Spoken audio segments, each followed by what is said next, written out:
Nama Kaisang Pangarep mulai ramai dibicarakan untuk maju di Pilkada 2024, salah satunya di Jawa Tengah. Bagaimana peluangnya dan apa respon dari PDI Perjuangan di mana Jateng jadi kandang banteng? Kami akan membahasnya bersama politisi PDI Perjuangan Seno Bagaskara, kemudian ada politisi PSI Dede Prayudi dan Direktur Eksekutif LSI Jayadi Hanan. Selamat sore semuanya, apa kabar? Selamat sore Mbak Cindy, kabar Sore baik. Mbak Cindy. Saya mau ke PSI dulu, Mas Dede. Ini kan Ya. PSI Jakarta udah ngusulin sebenarnya untuk Mas Kaisang maju di Jakarta, tapi ternyata elektabilitasnya Kaisang di Jateng juga oke. Pemetaannya gimana? Maju di mana? Ya, terkait dengan di Jakarta dulu ya yang ingin saya bahas ya. Barusan ya PSI Jakarta atau DPW PSI Jakarta melaporkan kepada kami di DPP bahwasannya di DPD Kabupaten Kota di DKI Jakarta ini ya baru 3 yang menyerahkan rekomendasi nama ya. Oke. Di masing-masing DPD yaitu yang sudah menyerahkan itu adalah Jakarta Utara, Jakarta Selatan, Oke. dan juga Jakarta Pusat ya. Nama Mas Kaisang muncul 2 kali yaitu di Jakarta Utara dan di Jakarta Selatan. Sementara Pulau Seribu, Jakarta Barat itu masih melakukan rapat pleno. Jadi hari ini ya se-live kita ini ya, ini rapat pleno masih berlangsung di Oke. 2 DPD terkait gitu. Jadi saat ini DPW sudah menerima dari 3, hanya saja masih ada beberapa lagi yang belum kami terima. Setelah kami terima dari DPW DKI Jakarta, di DPP baru kami secara khusus mengerucutkan nama tersebut ya. Kalau di Jateng gimana? Terkait di Jawa Tengah, terkait di Jawa Tengah Mbak, di Jawa Tengah ini baru media yang katakanlah dan lembaga survei ya yang sudah menggadang-gadang katakanlah seperti itu ya. Jadi kalau di Jawa Tengah sendiri belum ada update yang terlalu Oke. khusus terkait ini ya. Mungkin yang paling advance ya prosesnya yang paling mendekati rampung prosesnya justru di DKI gitu. Dan di DKI dari 6 DPD di sini setidaknya 2 DPD mohon maaf 2 DPD ini sudah merekomendasikan nama Mas Kaisang di luar nama-nama yang lain gitu. Nah, Oke. di nama-nama yang lain saya maksud ini misalnya ya di Jakarta Selatan ya, di sini juga ada misalnya Mas Menteri ya Mendikbud Pak Nadiem Makarim, Oke. juga ada di Jakarta Pusat itu kader PDIP Bang Eriko. Nah, jadi apa namanya ini suasananya masih cukup cair ya. Jadi DPD di Jakarta baru saja menyerahkan ke provinsi dan masih ada beberapa DPD lagi yang belum menyerahkan. Tapi Oke. memang akar rumput sudah mulai menggulirkan nama Mas Kaisang. Oke. Mbak Oke. Cindy. Saya mau ke Mas Seno. Mas Seno, soal nama Kaisang yang elektabilitas tinggi di Jawa Tengah. Mbak Puan Maharani bilang nama Kaisang juga dipertimbangkan sih buat di Jateng. Iyakah memang lagi dipertimbangkan? Ya semua nama kita lakukan pencermatan Mbak Cindy, tetapi kita yakin bahwa di dalam diskursus demokrasi modern itu ada banyak pola pendekatan. Misalnya kita lebih berkecenderungan untuk melakukan pendalaman berdasarkan diskursus demokrasi yang substansial. Artinya harus melibatkan berbagai komponen variabel dalam mengambil satu keputusan. Karena pilkada ini kan bukan sekedar urusan main-main kemenangan, bukan sekedar kita ingin how to win, tetapi juga harus bertanggung jawab terhadap siapa calon pemimpin yang kita usulkan. Oke. Maka dari itu pendalaman terus kita lakukan, apalagi mengingat secara basis historis dan elektoral, Jawa Tengah dan PDI Perjuangan ini sangat identik. Secara pemilu legislatif kita berhasil dipercaya untuk memenangi pileg 3 kali berturut-turut. Lalu secara eksekutif juga kami dari tahun ke tahun juga banyak menurunkan pemimpin, baik sebagai gubernur maupun sebagai wali kota atau bupati di Jawa Tengah. Artinya secara bonding antara PDI Perjuangan dan Jawa Tengah itu cukup lama. Tapi Dan untuk nama artinya Kaisang, dia dipertimbangin nggak? secara kebatinan seluruh kader dan pengurus PDI Perjuangan di Jawa Tengah tentu mengharapkan agar prioritas dilakukan fungsi kaderisasi yang tepat bagi kader internal. Oke. Artinya kami tentu berkeinginan untuk mendorong kader-kader internal kami karena kami cukup punya banyak stok. Bahwa ada nama-nama eksternal yang muncul di polling itu adalah satu pendekatan demokrasi konsensus. Oke. Artinya mengambil pendapat publik secara subjektif di saat masih cair hari ini dan tentu ada banyak variabel lain yang sedang kami lakukan hari ini dan salah satunya adalah penajaman dari calon-calon nama internal yang kami sedang siapkan. Siapa namanya Mas Seno internalnya? Ya kalau muncul di pembahasan kan ada misalnya nama Pak Andika yang itu ternyata digemari juga dan secara pengalaman juga punya kapasitas dalam mengelola manajerial kepemimpinan militer sebagai Panglima TNI. Ada juga misalnya nama Mas Hendrar Priyadi yang 2 kali sudah memimpin Kota Semarang dan kemudian berhasil dipilih di angka yang sangat tinggi di periode kedua, berhasil membawa kepemimpinan yang transformatif di Semarang dan saat ini menjadi Kepala LKPP RI. Lalu dari lembaga polling kan ada nama Mas Bambang Pacul juga yang muncul, yang itu mewakili pengalaman yang cukup tinggi di legislatif. Nah, semua nama-nama ini sedang kami proses, tapi kecenderungannya adalah kami punya keinginan sebagai partai politik tentu untuk melakukan kaderisasi dan memberikan kesempatan kepada kader untuk bertarung di kontestasi pilkada. Oke, artinya Andika Perkasa, Hendrar Prihadi, dan juga tadi Bambang Pacul, tiga-tiganya buat di Jateng ya?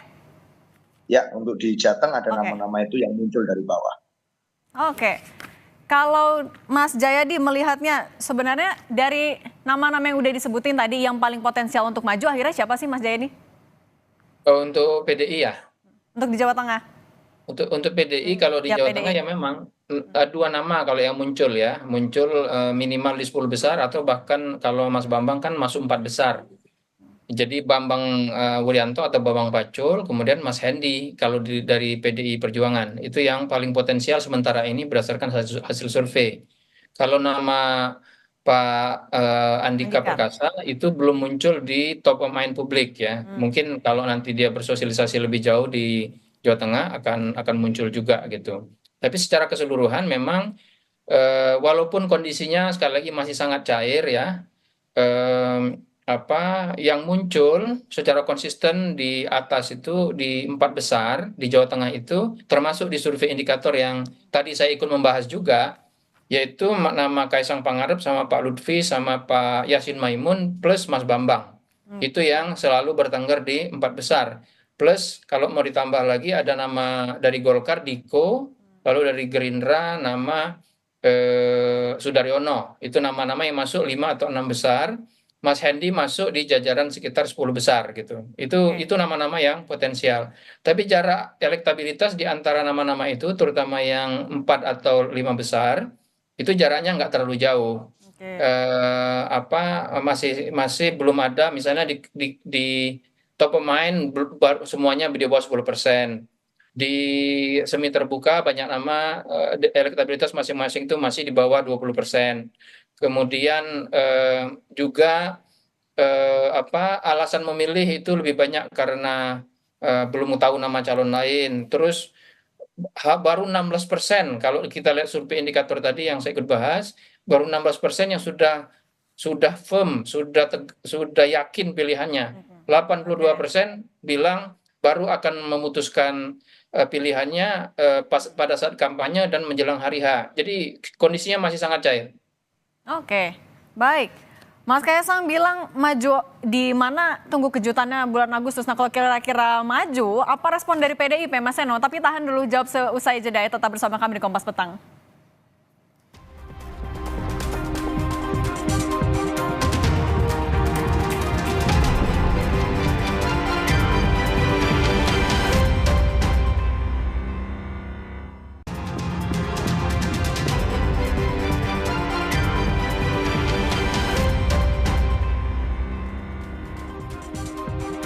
Kompas Petang kembali masih membahas soal peluang Kaisang Pangarep, Ketua Umum PSI sekaligus putra Joko Widodo maju di Pilgub Jawa Tengah. Sekarang kita balik lagi ke Mas Seno. Mas Seno, elektabilitasnya Mas Kaisang tinggi di Jawa Tengah. Kalau dari PDIP menyikapinya gimana? Gimana caranya mau menjaga kandang banteng? Ya tentu secara kesejarahan kita punya kedekatan bonding elektoral yang berbasis fakta dengan Jawa Tengah, bahwa dari tahun ke tahun kami dipercaya untuk memenangkan pemilu legislatif, kami juga dipercaya untuk di periode yang lalu memenangkan pemilihan gubernur, dan itu terbukti dari tahun ke tahun.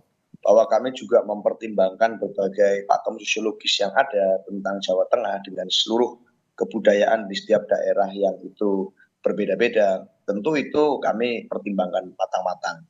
Apalagi strategi itu juga kami padukan dengan kesiapan mesin partai yang terus melakukan konsolidasi dengan melakukan kerja-kerja politik. Exercising-nya sudah dilakukan di pileg kemarin, dan terbukti kami mampu mendapatkan kepercayaan masyarakat di Jawa Tengah dan memenangkan pileg. Bahwa hari ini situasinya masih di tahapan melakukan pendalaman dan komunikasi politik, tentu kami lakukan itu. Artinya kami juga melakukan komunikasi politik yang terbuka dengan berbagai partai politik yang ada di Jawa Tengah untuk membahas tentang sosok apa, seperti apa yang dibutuhkan oleh masyarakat Jawa Tengah 5 tahun ke depan. Tentunya kita bicara pilkada adalah ketokohan yang menjadi faktor sentral. Oleh karena itu, rekam jejak tokoh yang bersangkutan, bagaimana pengalamannya memimpin selama ini, mengelola organisasi atau kelembagaan tertentu, itu menjadi faktor yang sangat penting. Karena kami juga berpikir yang terbaik untuk masyarakat Jawa Tengah. Bagaimana ke depan dapat melakukan kerja-kerja yang baik untuk melaksanakan programnya. Jadi bukan hanya menang, bukan hanya how to win, tapi juga how to govern nanti setelah asumsinya mendapatkan kemenangan. Itu Mbak Cindy. Oke. Mas Dede, tadi Mas Kaisang bilang tunggu kejutannya Agustus. Artinya apa? Bisa dipastikankah Kaisang tapi akan maju nih di Pilkada Jateng mungkin? Ya, untuk maju atau tidak, Mbak Cindy, ini kan proses secara internal ini harus kita hormati, gitu ya. Nah, sementara di internal sendiri, ini kami menjaring nama-nama itu dari bawah, gitu ya. Walaupun memang nanti pada akhirnya DPP lah yang memutuskan, dan di DPP sendiri sudah ada kriteria beberapa variabel ya, misalnya tokoh tersebut harus komit dengan prinsip anti korupsi, anti intoleransi. Tokoh tersebut harus memiliki akseptabilitas yang baik, kredibilitas yang bagus, dan juga kapasitas yang mumpuni. Kurang lebih seperti itu. Dan tokoh tersebut memang harus diterima oleh Koalisi Indonesia Maju. Jadi kurang lebih kalau dari DPP seperti itu. Nah, terkait dengan nama Mas Kaisang akan maju atau tidak, ya ini baru di beberapa DPD yang muncul nama Mas Kaisang, yang dimana DPD ini berada di Kota Jakarta. Gitu. Yang Apabila mungkin nanti ya DPD di Jawa Tengah menyetor nama Mas Kaisang ke DPW Jawa Tengah, kemudian dibahas di DPP, dan apabila memenuhi beberapa variabel yang tadi saya sebutkan misalnya dan lebih cocok untuk ditempatkan di Jawa Tengah, maka Mas Kaisang akan kami tempatkan di Jawa Tengah. Apabila lebih cocok ditempatkan di Jakarta, maka akan kami tempatkan di Jakarta. Tapi yang jelas pertama-tama ya PKPU itu kan baru direvisi, dan revisiannya baru ditanda tangan itu baru beberapa hari yang lalu ya, awal minggu ini ya. Lalu juga kami sebelum PKPU itu menjadi barang dalam tanda kutip, kami belum membahas soal Mas Kaisang ini akan maju atau tidak gitu. Nah, sekarang ruang untuk maju itu sekarang terbuka luas, dan teman-teman dari bawah ini mulai menyampaikan bahwa Mas Kaisang ini layak untuk maju di Pilgub, dan tentu saja kami masih menunggu ya hasil rapat pleno dari berbagai DPD di berbagai DPW atau kantor perwakilan di tingkat provinsi, Mbak. Jadi sangat mungkin di Jawa Tengah, sangat mungkin di Jakarta.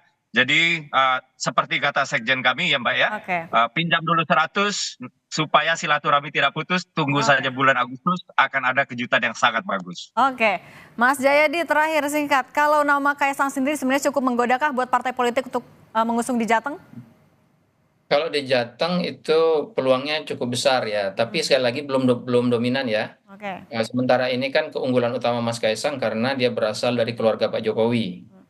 Dari sisi popularitas dia unggul sangat jauh dibanding 3 nama yang saya sebut tadi, Pak Lutfi, Yasin Maimun, dan Mas Bambang Pacul. Tapi dengan popularitas yang jauh itu Pak Lutfi sama nama-nama lain itu masih bisa menyaingi Kaisang. Satu-satunya keunggulan Kaisang adalah menjadi bagian dari keluarga Pak Jokowi. Nah itu harus dipertimbangkan. Apakah itu akan tetap menjadi kekuatannya atau tidak ke depan? Apalagi situasi masih cair. Jadi peluang di Jawa Tengah ada karena dia sekarang ini unggul meskipun belum dominan. Tapi di Jakarta kalau sebagai cagup, Mas Kaisang belum kompetitif ya berhadapan dengan, apalagi kalau Aniesnya maju, itu belum kompetitif. Tapi kalau sebagai cawagup, Mas Kaisang sangat potensial untuk di DKJ atau Jakarta. Oke, kita lihat Agustus nanti kejutannya seperti apa, benar atau tidak maju di Pilkada. Terima kasih Mas Seno dari PDIP, kemudian Mas Dede Prayudi dari PSI, dan juga Mas Jayadi Hanan, Direktur Eksekutif LSI. Terima kasih sudah berbagi di Kompas Petang, sehat selalu. Terima kasih. Terima kasih Mbak Cindy, Mas Uki.